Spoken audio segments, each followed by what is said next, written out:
Hi, everyone. Welcome to Planet Now, Conversations in Environmental Studies. We're lucky tonight to have gotten our band back together, featuring Jim Blackburn and Dan Cohan, my great colleagues, and a follow-up to our fall semester Green New Deals webinar. Tonight, our focus is What Now? Climate and Resilience in 2021. And what now indeed? An election, the Paris Climate Agreement, climate summits, a grid collapse. There's so much to talk about, and I could mention much, much more. I'm delighted to be in conversation tonight with Richard Johnson, my great colleague, co-director of the Ernst Minor, and I would like to say co-parent of the Planet Now series.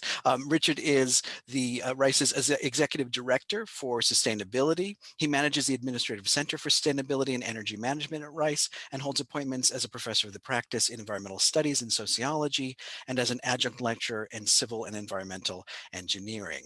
He co-directs the Ernst Minor with me, and so on any given day he answers so many emails from me that he's very sick of me, but that's all right. So far we're surviving. And also I just want to say he taught this semester a brand new class. In addition to frequently teaching at Rice, he taught a great new offering called Sustainable Futures, which has a future and be back in the curriculum next year. So I'm delighted to be with Richard tonight. Our webinars seek to stage conversations about pressing planetary concerns for audiences that are both academic and public and that range across disciplines.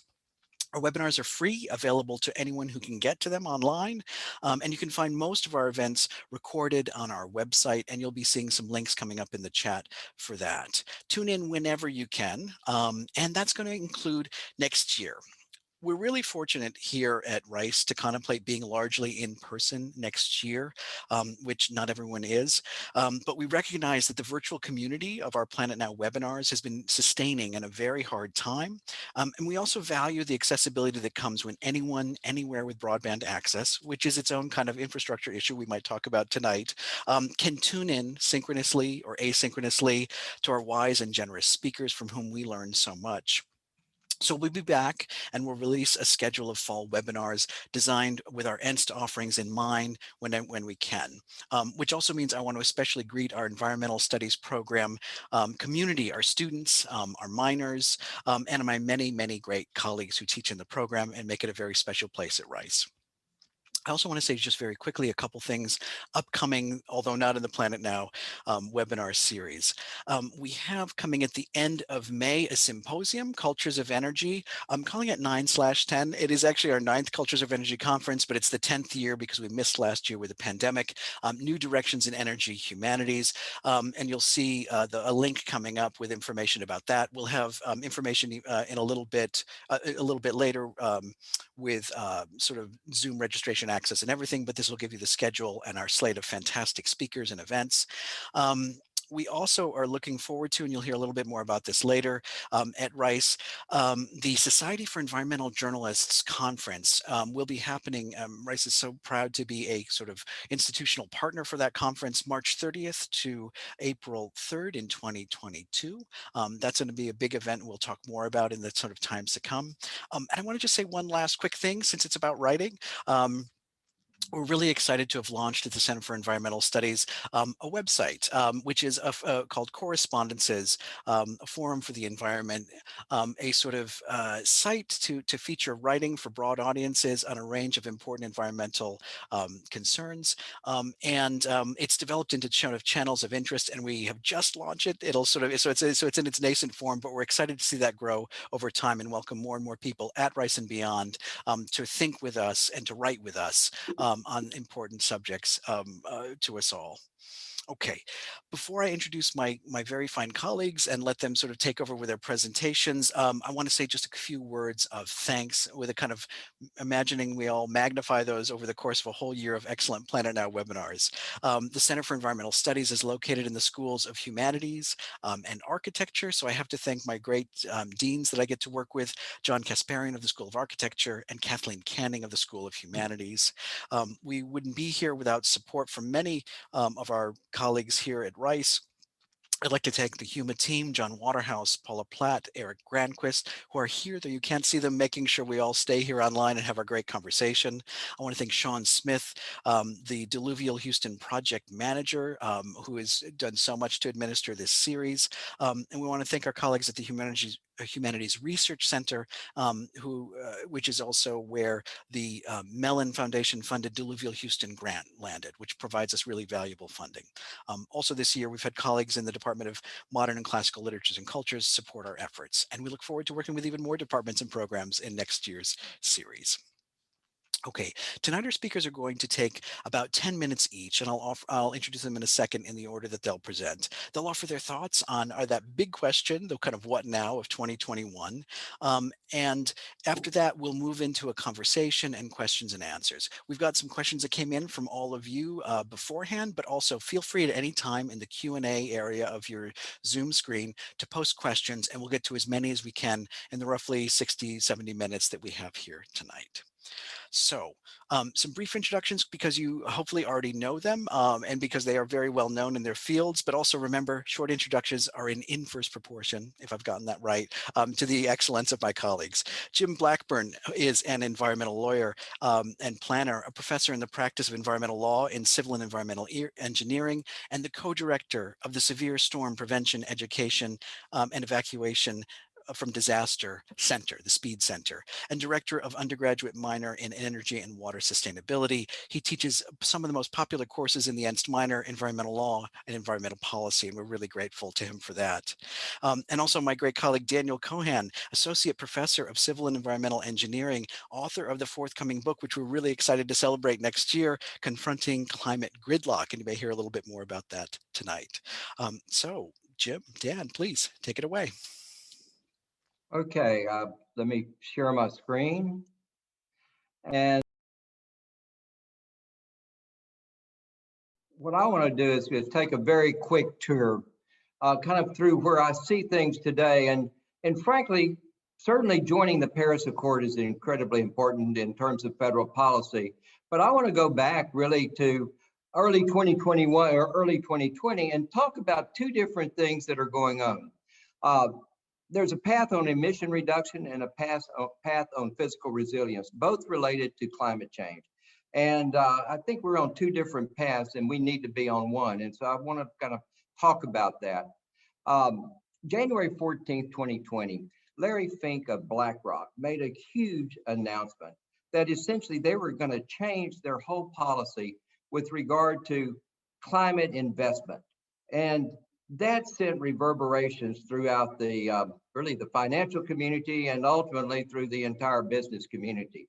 Bobby Tudor did a similar type of thing here at Rice, and we're here at the Houston Partnership in Houston, where he came out and talked about putting Houston at the center of the carbon sequestration thinking, concepts around the world.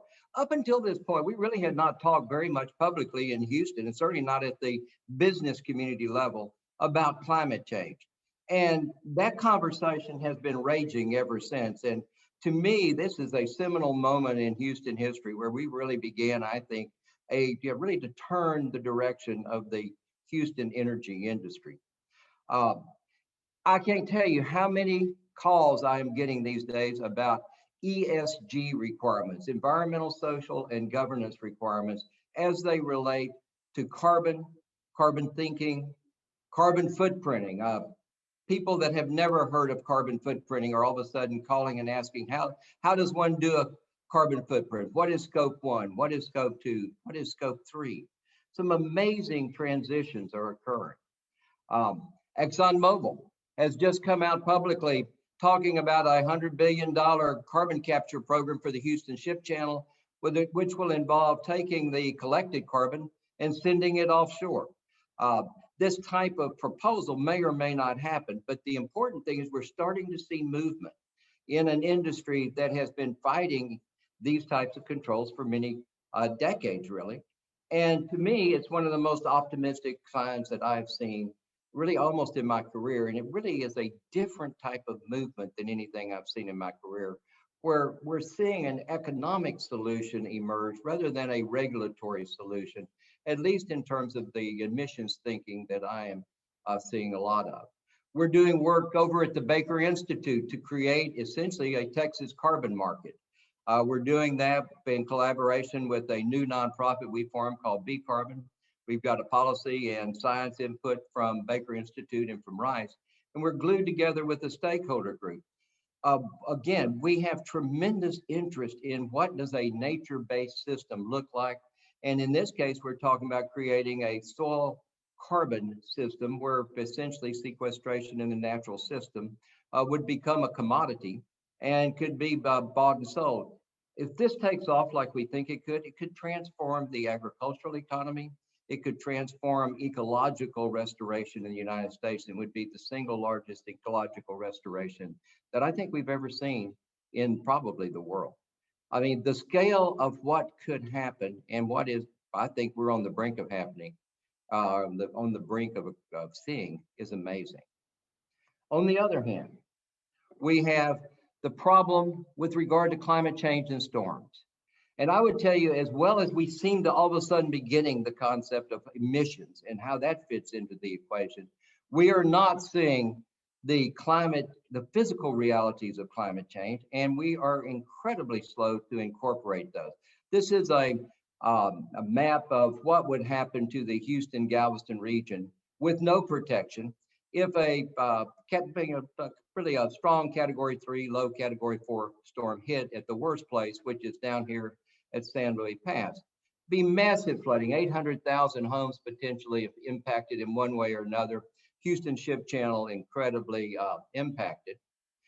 And that is just essentially a strong 3, mile 4.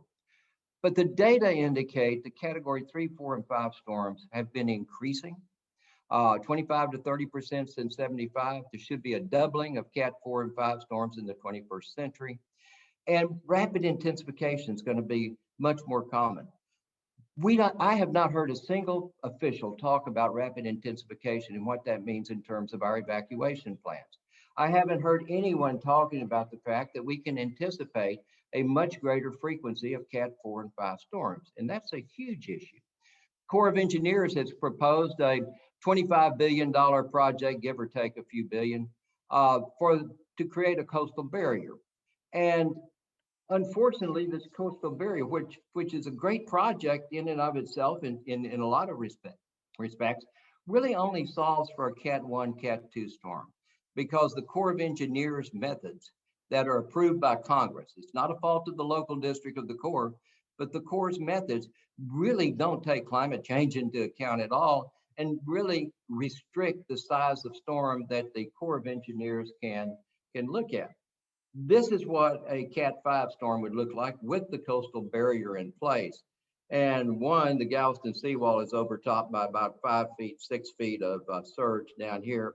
All of this is under Texas City. Levee has essentially flooding behind it, and we have massive flooding back up the Houston Ship Channel. And this is after spending $25 billion for a solution. This is a little closer up area that we don't show flooding back in Clear Lake and Dickinson because the Corps is proposing to put some gate structures there. But this is all industrial flooding in purple back here in Bayport up the Houston Ship Channel. And, collectively, we're talking about, roughly about 13,000 homes that would be flooded, about 500, 600 industrial facilities, even with that protection in place. That's because we don't have our thinking pulled together. Same thing with big rainfall events. We're redoing our floodplain maps. This is our old 100-year. We use 24-hour storms. Our old 100-year is 13 inches. Our new is 17 inches. And most of us that are working in this area believe that these numbers are already obsolete, that we've had storms much larger than 17 inches in 24 hours, and we will see many more of these. This is what Harvey looks like on the ground. This is Northeast Houston, Beltway 8. This is 59, the East Tex Freeway, Hardy Toll Road. This is 45. Greens Bayou, Halls Bayou. But look at that water. We have not begun to come to grips with making room for water in this community. We're going to have to. Another Corps of Engineers project doesn't address the problem that we have is the Buffalo Bayou study. So let me end by simply saying while we may be looking really good on emission reduction, and I think it's amazing, the physical side is lagging tremendously. And I think that we're going to have a huge problem with the physical side, even as we're making progress. And with that, I will stop my sharing. And Dan, you're up. Thanks, Jim. That's great. Put up some slides as well. Okay, so Jim gave the big picture of where we're headed, and so I was going to focus specifically on the electricity aspects, since electricity has been so in the news with the blackouts that we faced in February, even some dicey times in April, people wondering how we're going to do heading into the summer. And so how is that factoring into play in Texas, and how does that play a role in the national move towards clean energy? And I put these figures, the one in the upper left is what we're moving away from, that's Plant Parish, the largest coal plant in the country, that's right down by Brazos Bend State Park, one of the top 10 emitters of sulfur and CO2 pollution in the country. Our research shows causes nearly 200 deaths of Texans per year from its pollution. So we're moving from when coal was our leading source of electricity to now we're about 2/3 natural gas that we expect in the times of biggest peak demand of the coldest parts of winter and the hottest parts of summer. And we've seen the systemic failures that can happen with such a natural gas reliant system. And we're transitioning towards more clean electricity in the future that has its own challenges and vulnerabilities that need to be planned for as well. So to understand where we are in ERCOT, and I'll use this as a segue into what happened in February for those curious in that, is we're on this isolated grid. We're the only part of North America really that doesn't connect to the rest. What you see in the Western US is a set of grids that connect all the way up into Western Canada. All the rest of the Eastern US connects up into Eastern Canada, and Texas is alone on this ERCOT island. Here on this island, we've had a rapidly changing grid mix. Natural gas is the leading source overall. Last year was the first year that wind surpassed coal as a second leading source of electricity and is pulling away by a bigger and bigger margin. Nuclear 11%, and that other, where you can just barely see solar mixed in with that other, is changing very, very fast, in that solar is doubling or tripling every year. And in fact, the rate at which solar is being added in Texas is the most gigawatts that a state has ever added in any year in US history. So we went from just having our first gigawatt of electricity that it took us solar until 2017 to get to its first gigawatt. We could hit 11 gigawatts by the end of this year on pace for 25 or so. And that would be a level where we would be on par with California in practically no time at all. Wind has always been the most wind turbines of any state in the country, and that continues to grow fast. So what went wrong in the blackouts? And first we should realize that this was a human disaster, a fully preventable human disaster, and a deadly one, that about 200 deaths have been attributed to it, mostly from hypothermia and carbon monoxide poisonings that were really caused by the blackouts, by people shivering in unheated homes and trying desperate measures to stay warm by burning things that led to those carbon monoxide levels, more carbon monoxide poisonings than really anyone had experienced in a developed place like this. So what happened? Well, demand would have been a winter record, up near the levels that we get on the hottest summer days, and we don't expect to get in the winter. And so the light blue shows what would have been demanded, but supply fell 40% short of that. And so while we expected to have rolling blackouts of just a few neighborhoods here and there having outages for 15 or 30 minutes at a time, the blackouts weren't able to be rolling because there was a 40% shortfall. And to keep hospitals and fire stations and so on have their power stay on, other neighborhoods were kept in the dark for days at a time. Had amount of blackouts, there was about 500 times the amount of blackouts. If you look at how many people were blacked out for how many hours, we're talking hundreds of times as much as California experienced in the wildfires last year. As many blackouts as ERCOT hoped to have this century. Power prices that in 1 week were as much spent on electricity as the 3 years combined. So just mind-boggling failures that happened. A big part of that is because we couldn't import any power. The green shows imports and exports into ERCOT, and there were almost none. So whereas El Paso was able to keep its lights on by sharing electricity with the Western US, Beaumont was able to keep its lights on or get them back on pretty quickly by sharing with Eastern states. We were here all alone in the dark in ERCOT. Every one of our sources of supply failed. So 40% of coal plants went down. The coal piles froze. They were worried about frequency modulation issues, so they closed down to protect themselves from that. Some were down for maintenance. Others had valves and pipes freeze. But one way or another, as it has done in the 2011 freeze, as it has done in Hurricane Harvey and every disaster, large portions of supposedly firm and reliable coal have failed.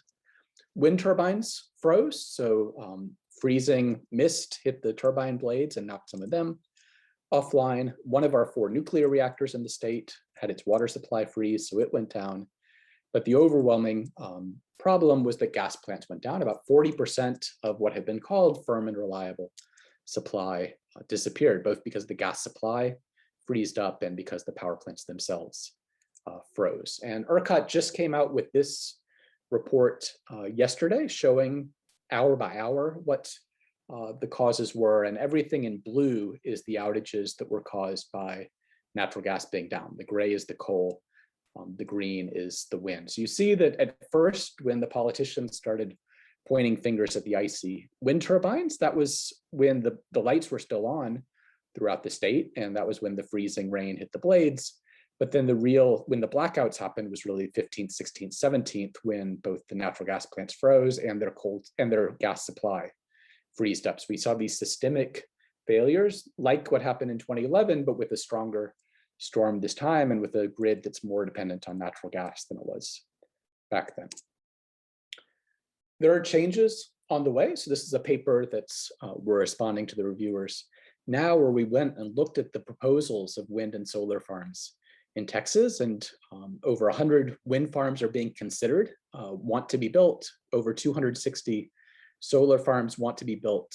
Mind-boggling amounts of wind and solar to be added in these cases. Remember, we're expecting to pass 10 gigawatts for the first time of solar this year. There are over 70 gigawatts that want to be built, and you see it's all over the state. Whereas renewable energy in Texas used to mean West Texas and Panhandle wind, now we're getting more diversification. We're getting wind being built in South Texas along the coast. We're getting solar really built wherever people can. It's not just in the sunniest parts of the state anymore. It's going in trying to be built closer to where the demand is, and really solar being proposed everywhere, including in the Houston region. And it's great to see this diversification happen, because what we show in this forthcoming paper is that the more we can blend together our supply, the better that we can keep the lights on. And we'll still need gas for the foreseeable future, but far less gas that we'll need. And it can more than fully replace the coal that's being used today and shut down those plants that are causing so many hundreds of deaths each year. And so the top figures show what happens in the wintertime when, as you would expect, it's sunny during the day, and fortunately it's windy at night. And so you put these two together and you get a nice balance. In July, which is usually the toughest time of year to keep the lights on in Texas because our air conditioners are running during the summer, you get that nice West Texas wind carrying us through the night. You get West Texas and really anywhere in the state, you get great sun during the day. And then what a lot of people don't appreciate is that the South Texas coastal sea breezes pick up in the afternoons and evenings. So you put those 3 sources together and you can pretty well blend when it's needed. So couple that with the nuclear we have, with some natural gas filling in, with batteries, and you can really supply the vast majority of power needs. So how does electricity connect to where things are heading nationally? So President Biden has proposed policies that go far beyond what any president has ever proposed. He announced last week that he wants the United States to cut emissions 50% from their 2005 levels by 2030. President Obama had set a target of 28% by 2025. So to go to 50% by 2030 is a much, much more ambitious target. As part of that, ever since the campaign, he's been saying he wants 100% clean electricity standard by 2035. During the Trump era, we went from having 0 states that had a 100% clean electricity plan to more than 10 having a 100% clean electricity plan, but most of them are targeting 2045 or 2050 for their dates. So 2035 would be amazingly ambitious, but there's been a growing set of, I don't know if you could say consensus, but a lot of utility companies, a lot of environmental groups, a lot of states are coalescing around the idea that at least we know how to get to 80% by 2030. Maybe we don't know where that last 20% is going to come from to squeeze that last bit of gas from the grid, but we have a pretty good sense of what it will take to get us to 70 or 80% electricity. And so I think there's an increasing move to at least have that 80% target be put into law. Biden's American Jobs Plan, his infrastructure plan has a number of components that would drive this forward, including making it easier for companies to invest in the transmission that we need to connect across our various grids, tax credits for renewable energy, renewable electricity, as well as for electric vehicles, electric vehicle charging station, which could put us on the way to needing 2 to 3 times as much electricity by 2050, as we have more electric vehicles and more electrified heating, more electrified industries, and a more than doubling of funding for clean energy research and development, everything from ARPA-E and the Department of Energy to other programs, and an end to fossil fuel subsidies. And so all of that is going to have to shrink each piece that we see here. The electric power, that's the second largest source, and the transportation, that's the largest source, are going to be most key. But really, to cut nearly half of all this, or about a third of where we were at 2019 levels, is really going to cause all the fossil fuels, all these sectors, to need to clean up. And the way I frame things in my book, Confronting Climate Gridlock That Goes Forward, is seeing it as pillars of what needs to be cleaned up. Is that if we look at where we get energy so far, we have an electrified part of the economy, what runs on electricity, that's everything below that thick black line. And everything that runs on fossil fuels directly that doesn't use electricity is above the black line. So if we're going to move to a clean energy future, we're going to have to do these 4 things. We're going to have to get more efficient to shrink all these boxes. We're going to need clean electricity, which means that everything below that frontier that's already running off of electricity, move that off of gas and coal onto clean sources of electricity. Electrification means as we get cleaner electricity, we push up this frontier and we have things like our vehicles, our heating, move towards more electrified sources. And as we move to other clean fuels, that means that things that we can't turn to electricity, like our aircraft, like some of our industry, we can have cleaner fuels for those as well. So I'll leave it there and really look forward to the conversation and the questions that people bring forward.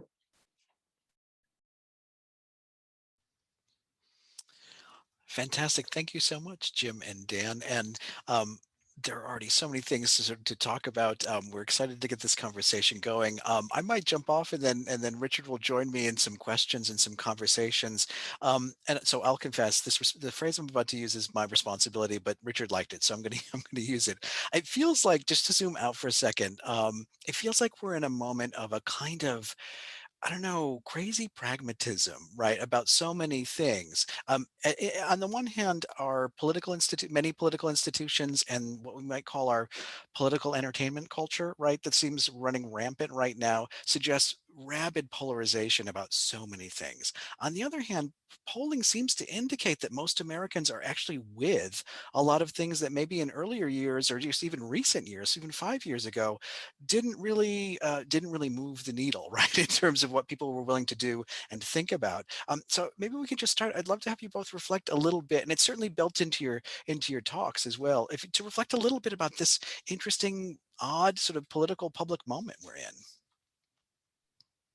Well, let me take off first, if I may, and just simply say, you know, I have a lecture I give about the quiet revolution in business. And I think that the movement of the business community is something that I have not really seen enough talked about, because the conversation in the business community is a very different one than it was certainly 20 years ago, even 10 years ago. And it is a conversation driven by financial concerns, whether you can get loans to conduct business, but also supply chain considerations. Some of the buyers are beginning to require carbon requirements. You're beginning to see issues raised and questions asked that have never been asked before. So, I think on the one hand, it's wonderful that the American public is beginning to change their attitude. But I would say, to me, the most fascinating thing I have seen is the business community response so far. And it is far different than back in the early days of environmental law, where business was being forced to do things.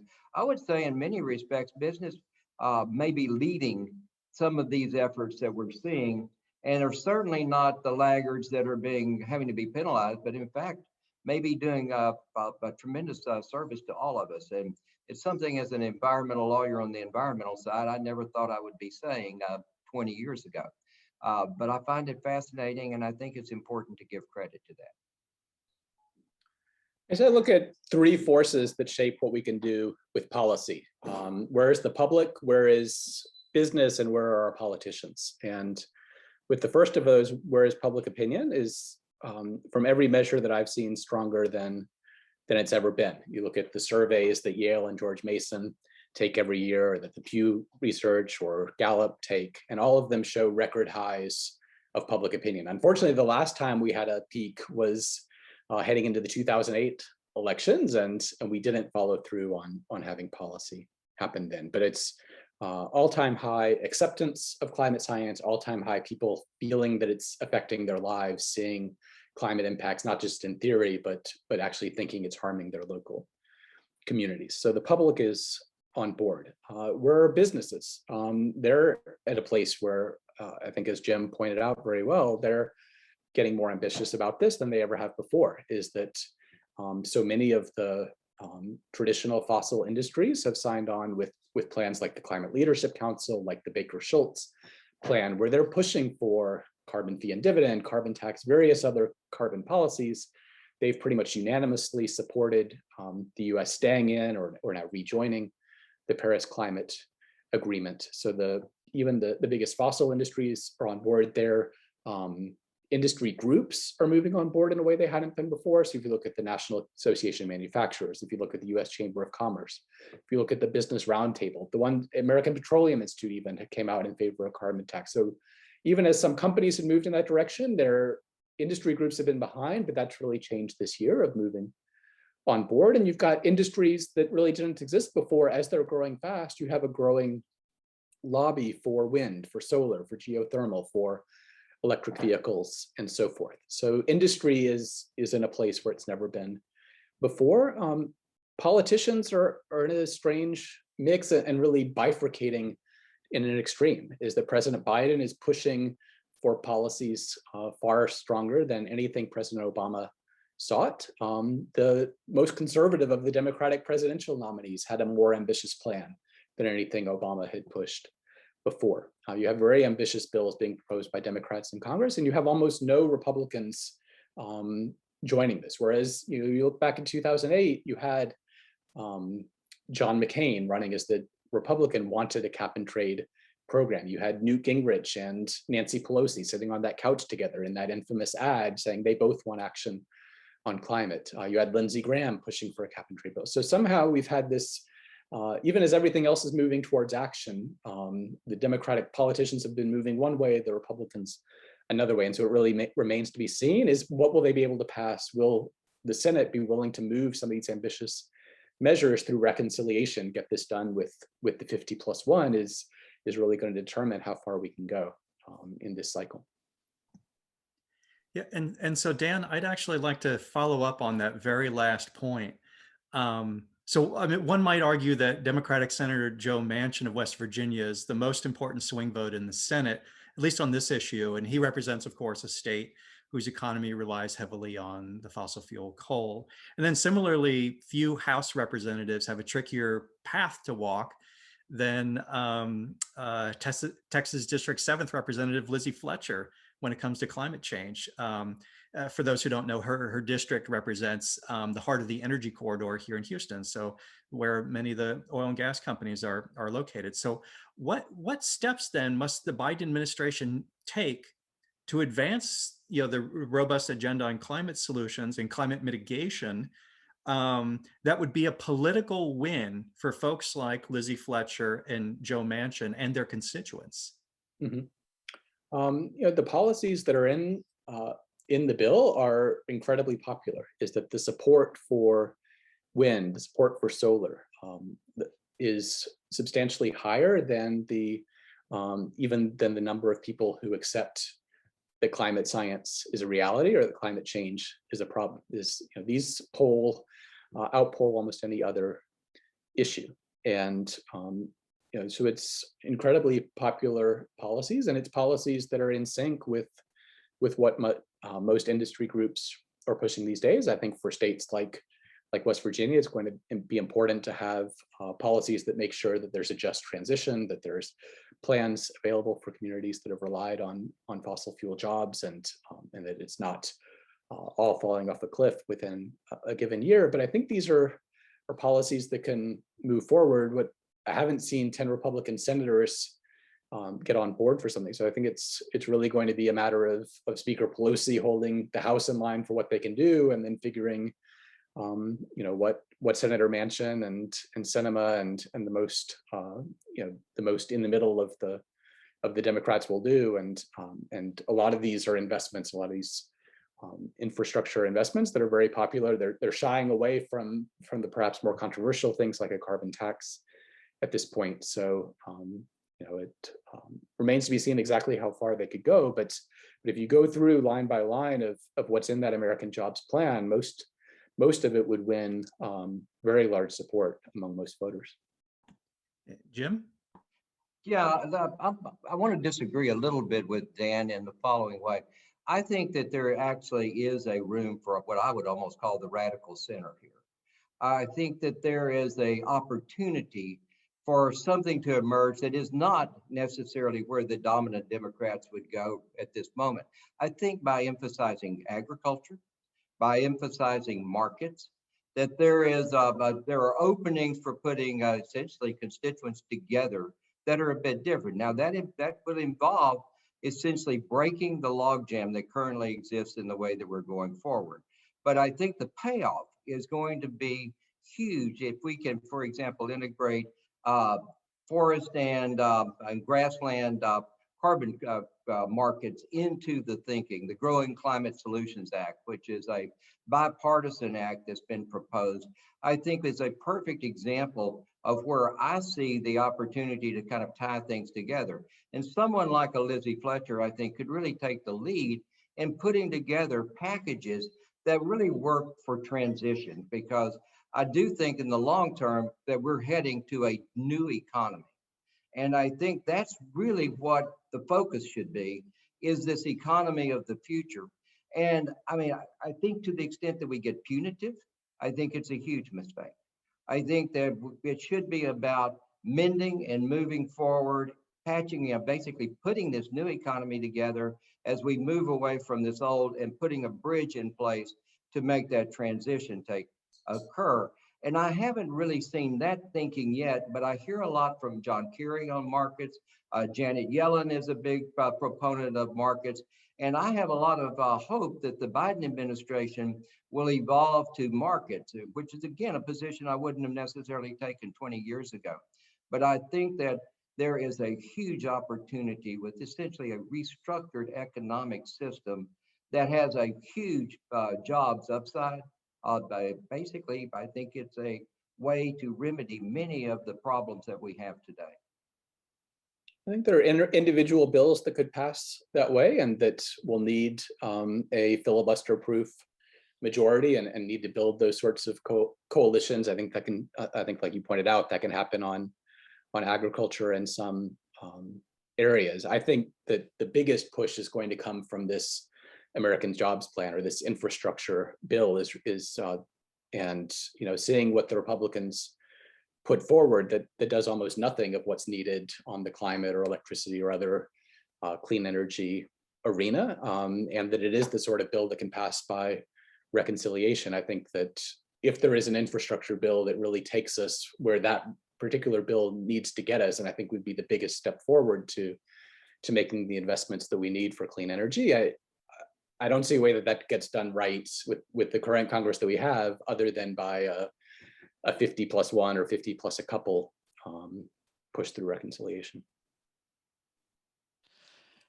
Thanks so much. I want to stay with infrastructure, but just before I ask you both a question that maybe starts in a general way and asks you both to get a little more nitty gritty and specific about it, I just want to remind everyone the Q&A function is where you can post your questions. There's some great ones up already, which we'll try to get to in just a moment, but please post those there for this conversation tonight. What I wanted to ask is one of the odd and interesting things that's happened. I mean, I think a lot about, we sort of had a fall conversation around the Green New Deal. That phrase is sort of has floated away, and maybe that's a useful thing. And we've moved more towards this conversation about infrastructure and what that means. Right, everything from no, infrastructure is only roads and bridges to what's the broad kind of infrastructure that we need. Now, you both in your talks mentioned some really important things. You know, Jim, your focus on physical resilience, which seems so important to keep thinking about.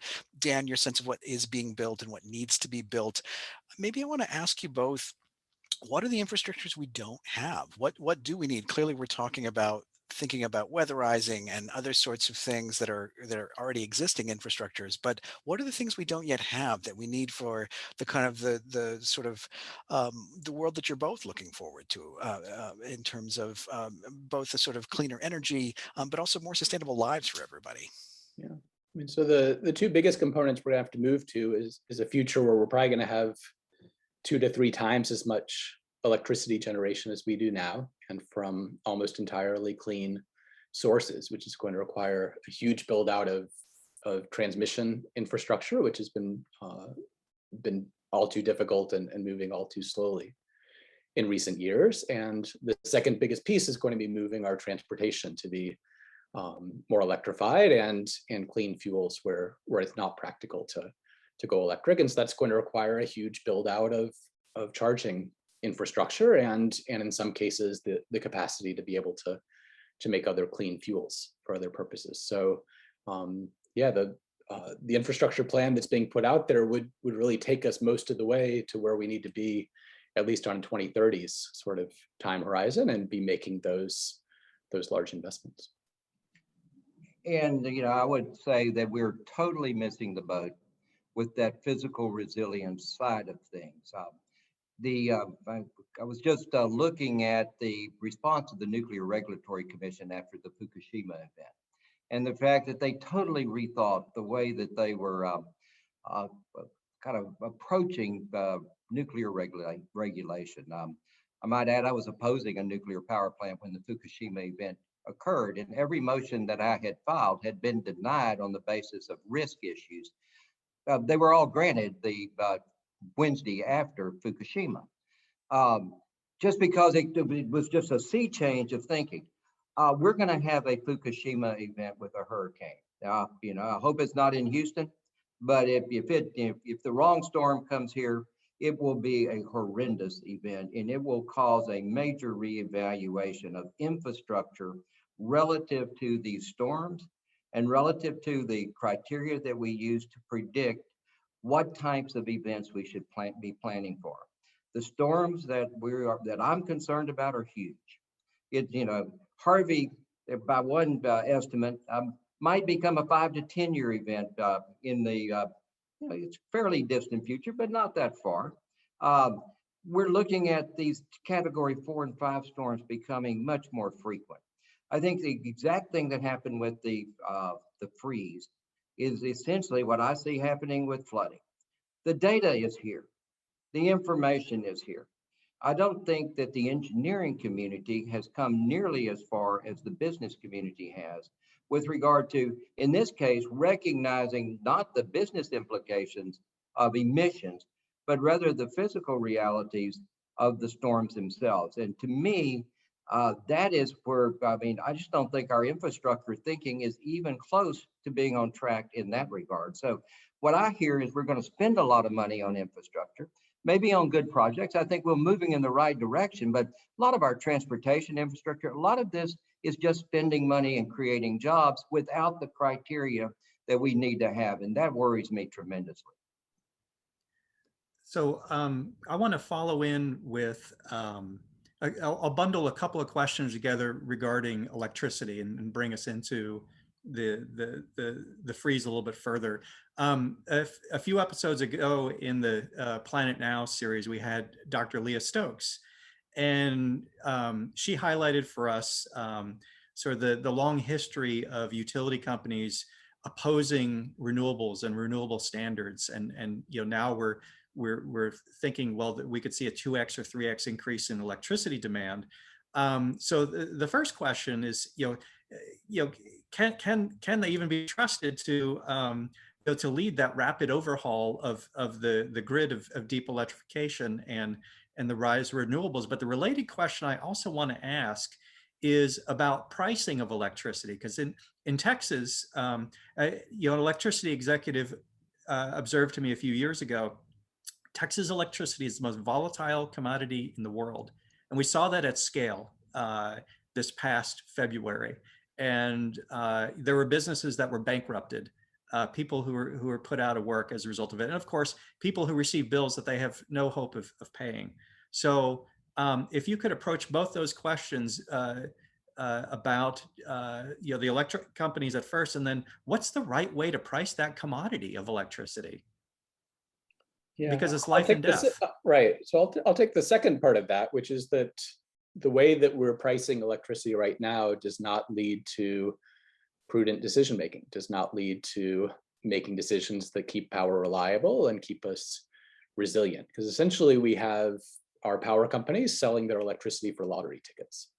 Some of the time it's actually losing money on it, is that prices actually go negative sometimes when it's very windy and we don't have enough transmission lines to move the wind power to other places, or to move it outside of Texas to other places that would love to have that surplus electricity from us. So you lose money on it sometimes. It's, you sell it for peanuts sometimes, where it's wholesale, it's 1 or 2 cents a kilowatt hour. And then every once in a while, there are jackpots, and ERCOT and PUC made some really terrible decisions in February to extend jackpots for 3 days in a row at over $9 a kilowatt hour, letting it go several hundred times its normal price. And so if you're making a decision of, do you invest in winterizing your power plant, when most of the time you're going to be winterizing it or weatherizing it and barely making any money for when you kept it on,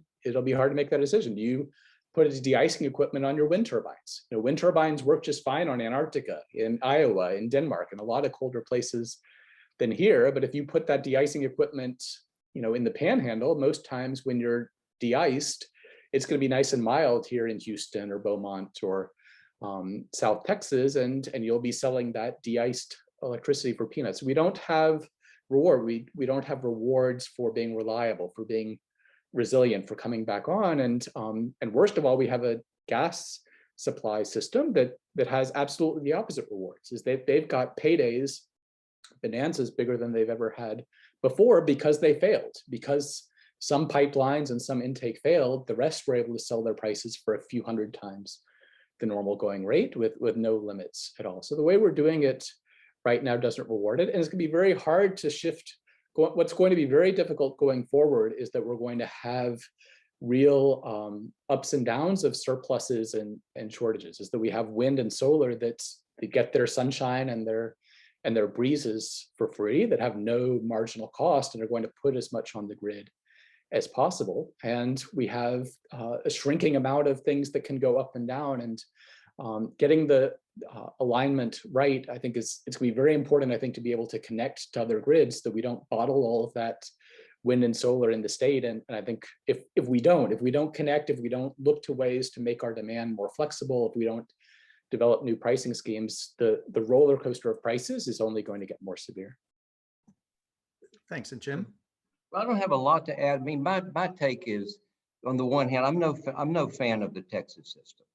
On the one hand, I've been talking about markets in the context of carbon and in emissions reductions. And I think there's a role for markets there.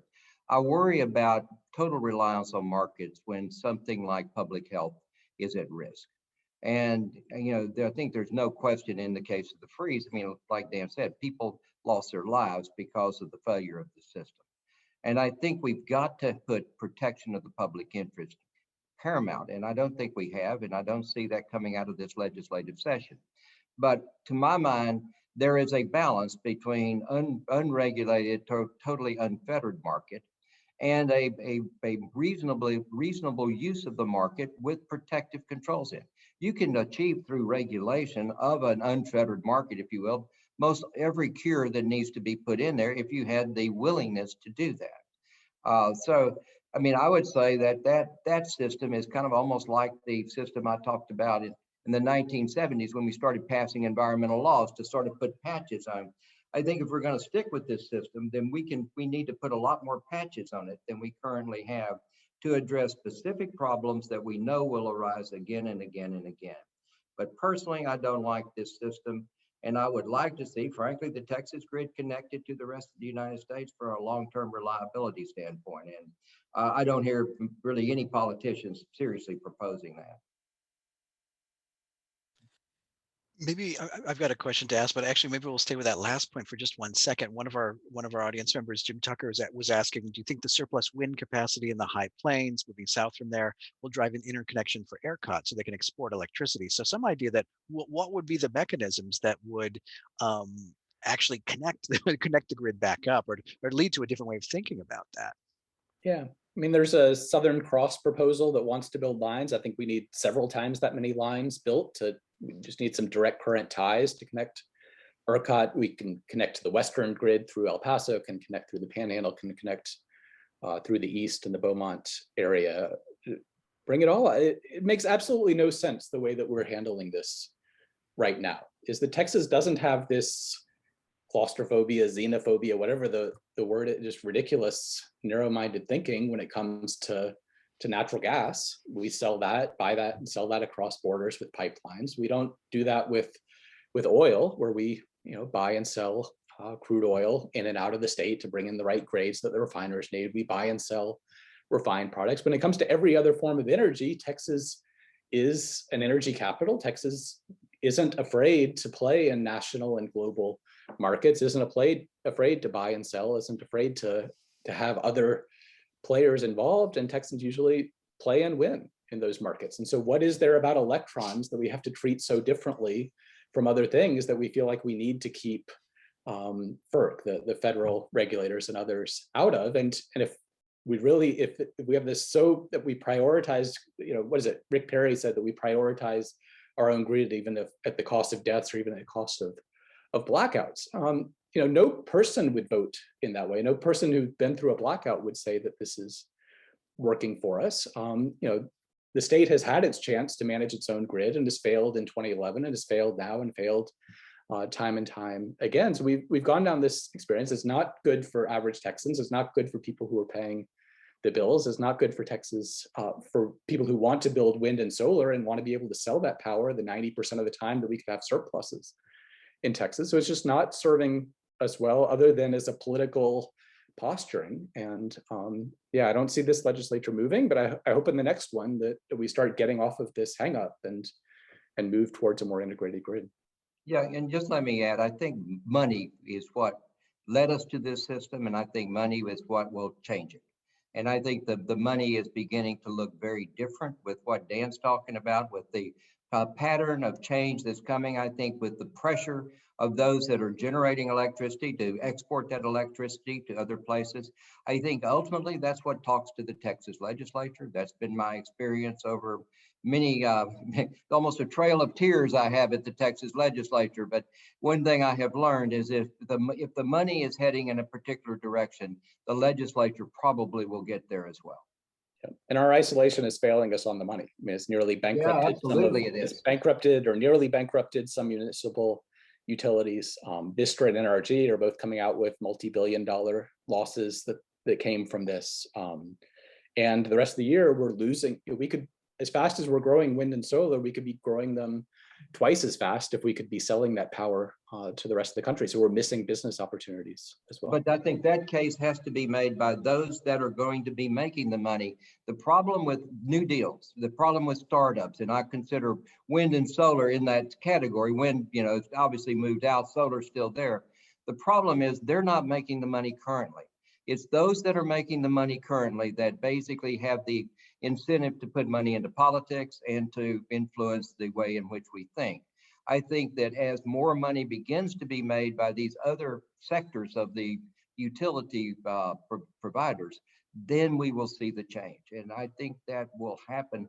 I think I'm optimistic for change happening in 2 years. And it looked like, of course, most industry or the consumer, most of us and most industries are on the consuming end. And what looked like we were saving ourselves a few pennies here and there by not having a capacity market, by cutting corners, by not mandating winterization, by not mandating weatherization. It seemed like we were saving a few percent here and there, but you have 1 week when we spent as much money as 3 years combined on electricity. Start averaging that in, we're not going to look like we have such cheap electricity anymore. So I hope you see, industries, consumer, the buyers of electricity start stepping forward and saying, hey, this isn't serving us anymore. So that was certainly an event that highlighted an issue that Jim raised about our lack of thinking about physical resilience. So you both have talked about this a bit, but I want to take that thread and bring it into a local level and connect that with climate solutions. I mean, we've what has been refreshing is both Mayor Turner and County Judge Lena Hidalgo have been quite willing to talk about climate change. Having elected officials talk about it is the first step. It's like the 12-step process. You first have to acknowledge you got a problem, right? But so what actions do you recommend that they take that you've not seen from them yet on the topic of either physical resilience or climate solutions at the local level? Let me start off on that. I mean, there's a number that I could raise. I would start off though by complimenting both Mayor Turner and Judge Hidalgo. They both are talking. They are both heading in the right direction. They don't have I don't think the support staff have got a total understanding yet of exactly what we have, what we're facing. When I said that it may take I'm really afraid it will take a Fukushima type of event to really focus us. It's because there's almost a dismissal of it's really not this bad. It's really not as bad as these numbers seem to indicate. What I would like to see, probably number one, flood warnings. I want us to talk about what these floods can and may do. For example, rapid intensification is one of the climate-related aspects of these storms. I mean, Harvey went from a tropical cyclone to a Category 4 storm virtually overnight, 24 hours, and it was that quick. Laura in 2020 went from, I think, Cat 1, 2 to Cat 4 just overnight. And think about what that does to evacuation. I mean, most of the people I know on the coast don't evacuate for a tropical storm, and even a Cat 1 or a Cat 2, they wouldn't necessarily evacuate. They'd certainly evacuate from a Cat 4. But if they don't know about this potential for rapid intensification, if we're not talking about it, and I have not heard one statement about this anywhere, that rapid intensification will kill people. I think we could easily see several thousand people killed down on the coast because of rapid intensification, and we're not even talking about it. Same thing is true with these massive rainfall events. We keep talking as if we can control flooding. And at some point, I think we've got to admit that we're going to have to buy out 40, 50, 60,000 homes at a minimum to basically make room for water in the community. And I've not heard anybody being willing to say that. Among other things, most people don't want to be bought out. They want to hear that we can control these floods. But you really don't, you're not, like that slide I threw up about what Harvey flooding looked like up in the Northeast. You're not going to control that. You might manage it, but it's almost impossible to control. So I don't hear that sort of realistic statement. And I'll say one last thing, And then I think it almost sums up the problem. Down in Clear Lake after Ike, a marker was put up, and it was like one of the prominent intersections, and it had a marker that showed how high the Category 4 surge would be and how high the Category 5 surge would be. And like 5 was, 10 or 12 feet up above the road. Cat 4 was about 5 or 6 feet up in the air. There was color. Cat 4 was green, Cat 5 was blue. That sign lasted 2 months and was taken down. And you know why? It was because it was interfering with real estate transactions. Now, to me, that is the problem. We're more concerned about selling houses than we are concerned about telling the truth about these storms. And until that changes, we're not going to be telling the public what they need to hear. That is my biggest concern. Dan? Sure. So in terms of, the emission, thinking about the energy and emission sides, I think Jim made great points about the physical resilience, the flooding, the other part. So in terms of energy and emissions, would like to see the city and county, continuing the push on energy, where they're already getting most of their electricity from clean sources. The Sunnyside landfill is being redeveloped for solar. There's solar. United Neighbors making it easier to have home and community solar. So that's going in the right direction. There's an Evolve Houston program that curious to see how that takes off. Does it make it easier to have electric charging in Houston? Do we get the city and county fleets moved to electric? Do we do more on building codes? I think building codes is probably the biggest way that we can drive homes and businesses to be cleaner, especially if we're talking about going net zero by 2050, then the buildings that we're building now are going to be with us for 2050 and beyond. So there's that can help lower our footprint locally. But the biggest impact that I think the Houston region can have is in this idea that we're the energy capital.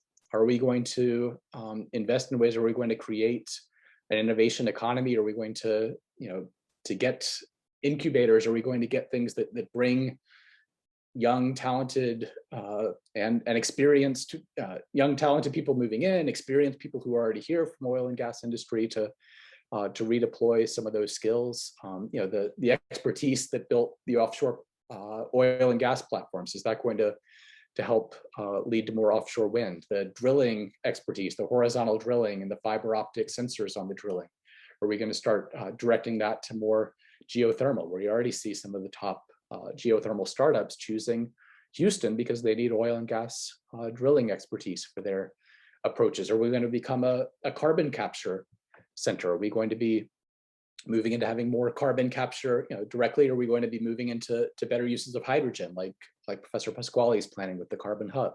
So I think there's a lot that, we have a very small share of the country and an even smaller share of the world that's emitted here, but I think we have times to punch way beyond our weight and to really have a hugely leveraged impact if we figure a way to leverage the know-how and that we have here already and really bring that and encourage this to be an innovation hub. And really the way Silicon Valley has been for tech and .com, can Houston move in that direction, or do we keep wedded to the past and keep being in declining industries and put ourselves a decade or two behind where coal communities are today? So really hope that we do the first of those and that we move into more forward-looking directions. Maybe I'll ask a question before passing it back to Richard for a sort of final round. A lot of the things that we've been experiencing lately, everything from COVID to events like Harvey, the grid collapse, highlight, on the one hand, they're massive events, massively impactful events that impact many kinds of people. On the other hand, many people, but also many kinds of people. On the other hand, they highlight incredible inequities that are built into infrastructure, that are built into how we live with energy, how we live with extreme weather, right? What does it mean looking forward to be thinking about how social justice is part of the future economies, the future infrastructures you're both talking about? I mean, it'd be lovely to think, wow, if most of our energy is clean by 2030, well, if it's flooding through the same kinds of infrastructures, the same inequities could be there. So what does it mean to think about those elements of sort of equity and justice with respect to what we should be looking forward to? I'll take off on that first. We've done a lot of thinking and a lot of work on diversity and equity and flooding. and particularly looking at, for example, the northeast side of town, which keeps getting the short stick with regard to funding. Halls Bayou, Greens Bayou have really never gotten their fair share of funding compared to, say, Brays Bayou or Buffalo Bayou or some of the other watersheds. Here, I think it's got to be a planned effort to integrate the thinking about diversity and equity into almost every aspect that we do.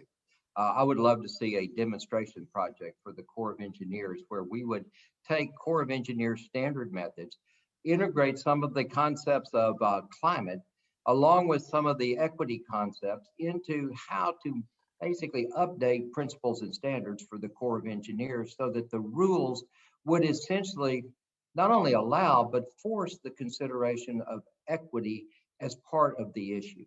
Similarly, in the work that we're doing over at the Baker Institute with the B carbon soil carbon sequestration standard, we're the first group in the United States to propose a diversity, equity, and inclusion aspect to a soil carbon system, mainly by trying to find the minority landowners, bringing them into the participation circle. Oftentimes the land ownership patterns will be smaller. The testing costs may be more difficult. We may have to make financial arrangements. There are all sorts of ways in which we can incorporate the entire population of the United States in the advances that are being made. We can integrate urban agriculture into some of the thinking about carbon sequestration. There's all sorts of things that can be done. What we have to do is to prioritize and basically bring forward diversity, equity, inclusion as a key aspect of every single proposal that we make. And that will happen, that can happen. I'm comfortable that it will happen. It's just a question of how quickly.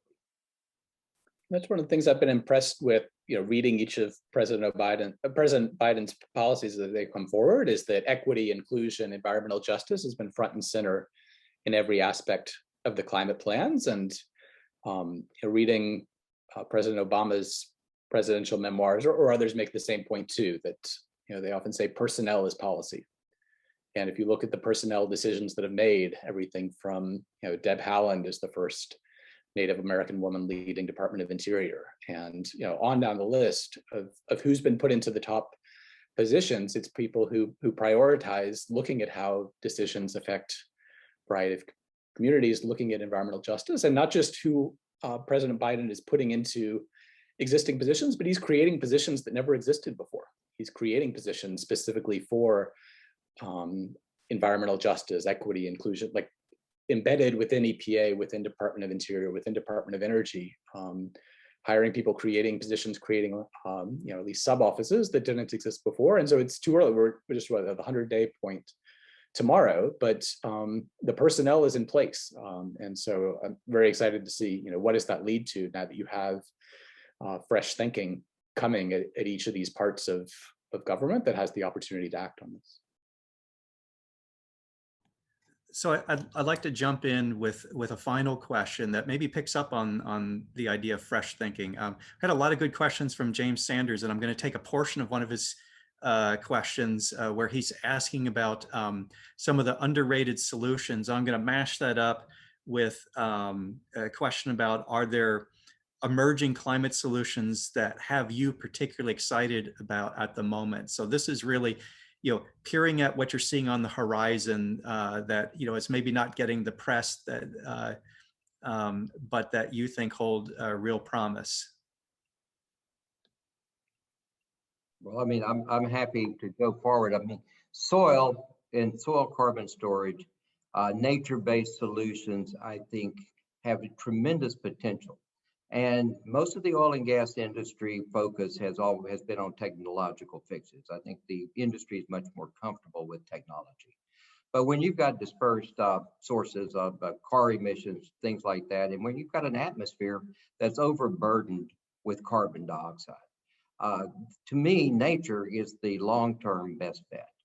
And in the process, there's so many co-benefits that come with nature-based solutions. You get essentially ecologies restored.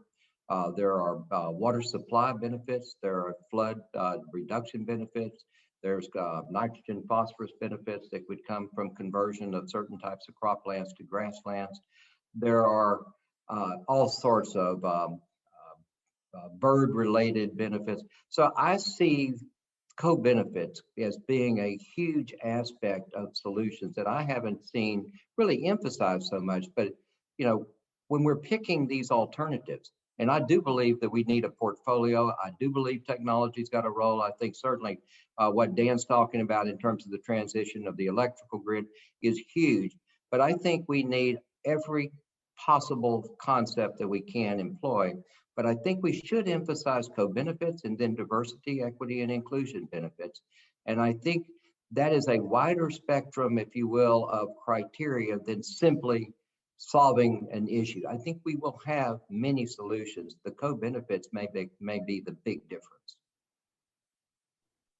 So it's great to hear Jim talk about soils. We've got active research going on soil nitrogen, which I think probably deserves much more attention than it gets, is perhaps even a larger source. And we've got research ongoing looking at how you can get air quality and climate benefited if we could not just have soil as a way to store carbon, but cut the very large amount of nitrogen emissions coming from them. So I think a lot of potential there. If I was to point to something that wouldn't, everything needs to be a portfolio, needs to be diverse, and you don't want to bet on something that's still emerging. But I guess where I see the biggest reward compared to conventional thinking, I would say geothermal is something where I see the potential of it being 10 times what people are envisioning if these technologies pay off, and including what Fervo is developing here. Really appreciate them mentoring my class last year. What others are trying to do at the Forge site and Department of Energy. That's, I guess, what I see as one of the most pivotal things, that if we could take just put those small small investments in R&D and really helping it take off. It's something that because it's so modular and scalable, much like fracking was in its own way, it has the potential to hit those kind of cost curves, like solar is done, like wind is done, like lithium batteries. And so something that's being looked at as a 1% source, I could easily see being 10 or 20% source. No guarantee at all, but I actually see a lot bigger future than some things like nuclear and others that are getting more attention. Well, thank you. We are nearly at 7:15, so I'm afraid I'm going to have to provide some wrap-up comments here. So looking back, we've hosted roughly a dozen Planet Now sessions this academic year, and through this series, we've welcomed writers, architects, planners, anthropologists, engineers and lawyers, scientists, humanists, many more. And of course, we've welcomed you, our loyal audience. While we certainly wish that we could see you and thank you in person, we well recognize that creating a virtual speaker series has enabled us to reach an audience that is not tethered to being a particular geographic distance from the Rice campus. So we're grateful that we can reach out to you wherever you are. And we're also grateful that you can reach us asynchronously. So we do have an archive of the talks available, and they're getting quite a number of views. So I'm really pleased to see that. So the subtitle of Planet Now is Conversations in Environmental Studies, and we hope that the fantastic lineup of speakers and the interdisciplinary nature of this series has indeed sparked thoughts and conversations beyond just the time that you've spent with us. And we've certainly found the experience so valuable that, as Joe mentioned, we're planning Planet Now for next year. Speaking of next year, I'll just return to some of our coming attractions. Next year, we'll welcome the writer Amitav Ghosh, whose 2019 novel Gun Island deals with the timely topics of climate change and human migration. He is also the author of The Great Derangement, Climate Change and the Unthinkable, which addresses why modern literature has failed to address climate change. We'll also, of course, play host to the annual conference of the Society of Environmental Journalists, which will no doubt yield a wide variety of stimulating opportunities across the campus, including tie-ins to Planet Now. I want to thank Dan and Jim for once again joining us as guests on Planet Now. You two are a fantastic pairing. I've known you both for many years now, and you've been wonderful colleagues to me. And I've always enjoyed working with you, working with your classes and your students. And both of you have given me so much perspective on my work as a sustainability officer. And I genuinely appreciate that anytime I'm in conversation with you, I can fully expect to learn something new. In fact, walk away with my brain buzzing. And I'm sure our audience feels the same way today. I also want to thank Joe. Joe, I was looking through old emails earlier today, and you mentioned that we were co-parenting Planet Now. I discovered that our first exchange about creating a virtual speaker series was on April 29th of 2020. So arguably tomorrow is Planet Now's birthday, 1 year old.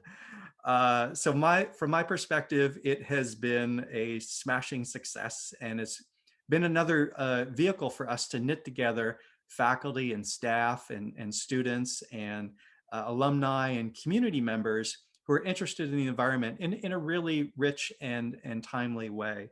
So Joe, thanks for being such a great collaborator and partner in crime in this series. And then finally, of course, for our audience, thank you again for tuning in to Planet Now.